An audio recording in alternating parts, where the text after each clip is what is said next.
बिहार के पूर्व मुख्यमंत्री जीतन राम मांझी के बेटे संतोष सुमन ने हाल ही में नीतीश कैबिनेट से इस्तीफा दे दिया था और इसे लेकर खूब बयानबाजी हुई थी।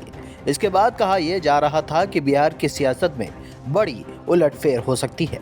बेटे के इस्तीफे के बाद जीतन राम मांझी ने फिर सियासी दांव खेला और सत्ताधारी महागठबंधन से बाहर आ गए। अब नीतीश कुमार ने मांझी को लेकर एक बड़ी बात कही है। दरअसल नीतीश ने कहा कि मैंने इस्तीफा दिया और उन्हें सीएम बनाया। अब वो क्या कहते हैं सभी जानते हैं। नीतीश ने कहा कि सभी जानते थे कि वो भाजपा के लोगों से मिल रहे हैं और फिर हमारे पास भी आते थे।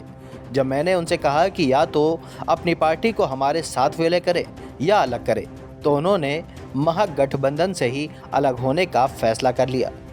खैर, कहा यह जा रहा है कि मांझी एक बार फिर एनडीए का रुख कर सकते हैं। उन्होंने 19 जून को पटना में राष्ट्रीय कार्यकारिणी की बैठक बुलाई है। इस बैठक में भविष्य के विकल्प पर चर्चा होगी और यह बात लगभग तय मानी जा रही है कि मांझी आने वाले वक्त में एनडीए का हिस्सा होंगे। नहीं साहब, इधर हो और दूसरी तरफ से अन्य पार्टियों की तरफ से खो गया था, तो आप लोगों को तो बता ही दिए हैं पहले।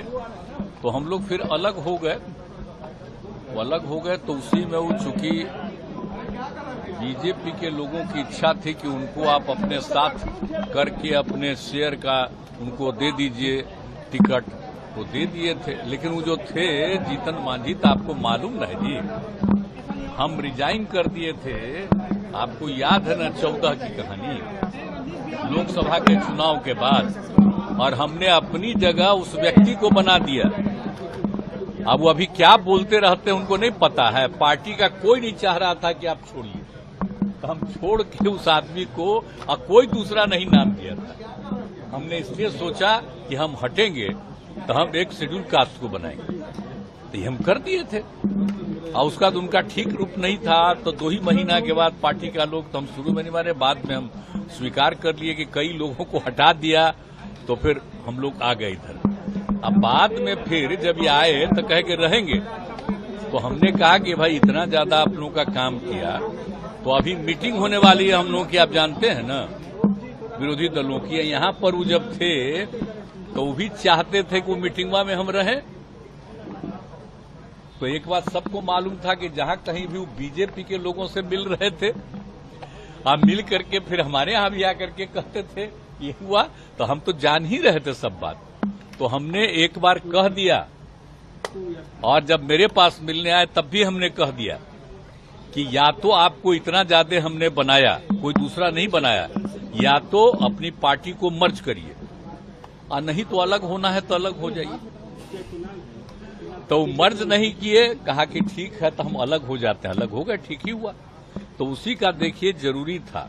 अभी 23 तारीख को मीटिंग है, तो सब पार्टी के लोग अपनी अपनी बात करेंगे।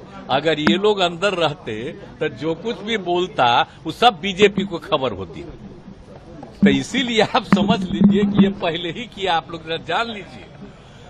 तो इसीलिए हमने कह दिया था आप तो मर्ज करिए, नहीं तो अलग होइए। तो हो गए अलग, अब ठीक है हुआ। इसीलिए आप जानते हैं हम तो अपने कोटा के ना बना दिए थे उनको, तब फिर हम तो उसी तरह रत्नेश सदा को बनाए। अब रत्नेश सदा को आप लोग जानते ना जी, कब से हम रत्नेश सदा को हम जान रहे हैं। मीटिंग बुलाया, कहाँ गए, कब से हम जानते हैं। तीसरा टाइम तो हमको लगा कि वो तो ठीक ही है, तो इसी को हम बुला लिए। उसी दिन जब हो गया कि अब वो छोड़ देंगे, तो हमने इसको बुला लिया।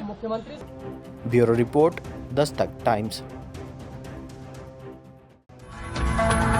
ताजा तरीन खबरों के लिए सब्सक्राइब करना ना भूलें दस्तक टाइम्स। बेल आइकन दबाकर पाएं देश विदेश की लेटेस्ट खबरों की नोटिफिकेशन।